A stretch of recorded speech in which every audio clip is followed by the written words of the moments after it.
नमस्कार. श्री स्वामी समर्थ. तर भारत हा विविधतेने नटलेला देश आहे.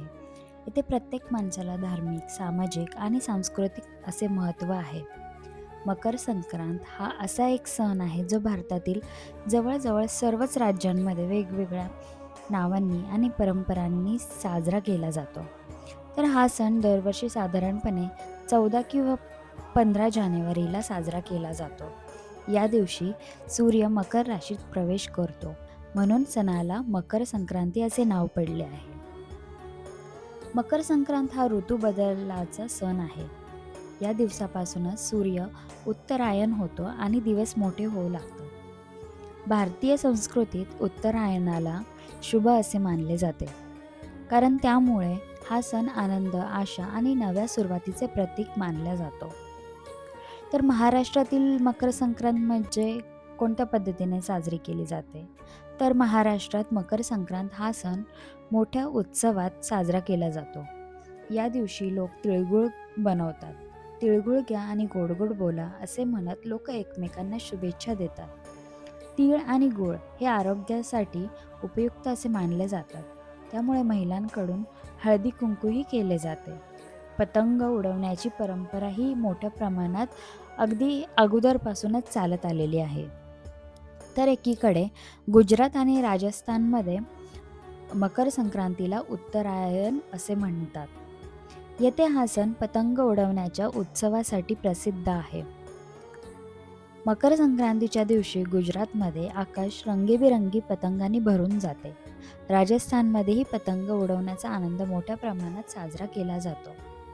तर एकीकडे दक्षिण भारतामध्ये म्हणजेच तमिळनाडूमध्ये मकर संक्रांतीला पोंगल असे ओळखले जाते. हा सण 4 दिवस तिकडे साजरा केला जातो. शेतकरी आणि आपल्या शेतीबद्दल कृतज्ञता व्यक्त करतात. या दिवशी नवीन पीक आल्याचा आनंद साजरा केला जातो आणि तिथे सूर्यदेवाची उत्तमरित्या पूजाही केली जाते. तर दुसरीकडे पंजाब आणि हरियाणा या राज्यांमध्ये मकर संक्रांतीला लोहडी सण असा मानले जाते आणि साजरा केला जातो. लोक शेकोटी पेटवून तिच्या भोवती नाचतात, गाणी म्हणतात, गातात. म्हणजे एक प्रकारे ते त्यांचा आनंदच व्यक्त करत असतात.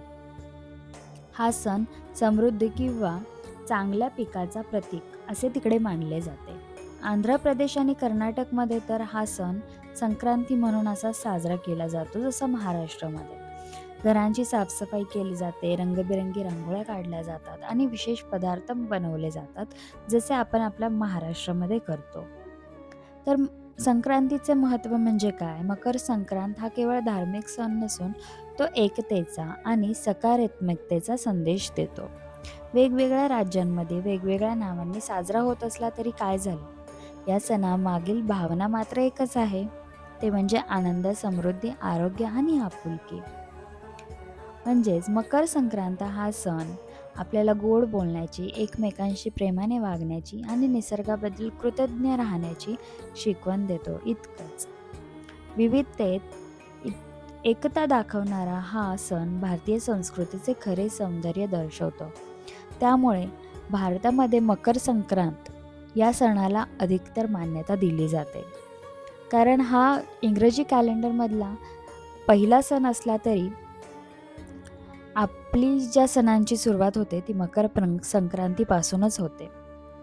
त्यामुळे मकर संक्रांत हा खूप महत्त्वाचा सण भारतामध्ये तरी मानला जातो. तर तुम्हाला हा व्हिडिओ आवडला असेल तर व्हिडिओला लाईक करा, शेअर करा आणि चॅनलला माझ्या सबस्क्राईब करायला अजिबात विसरू नका. आयकॉन दाबायला विसरू नका, ज्यामुळे तुम्हाला माझा व्हिडिओ आलेला नक्की समजेल.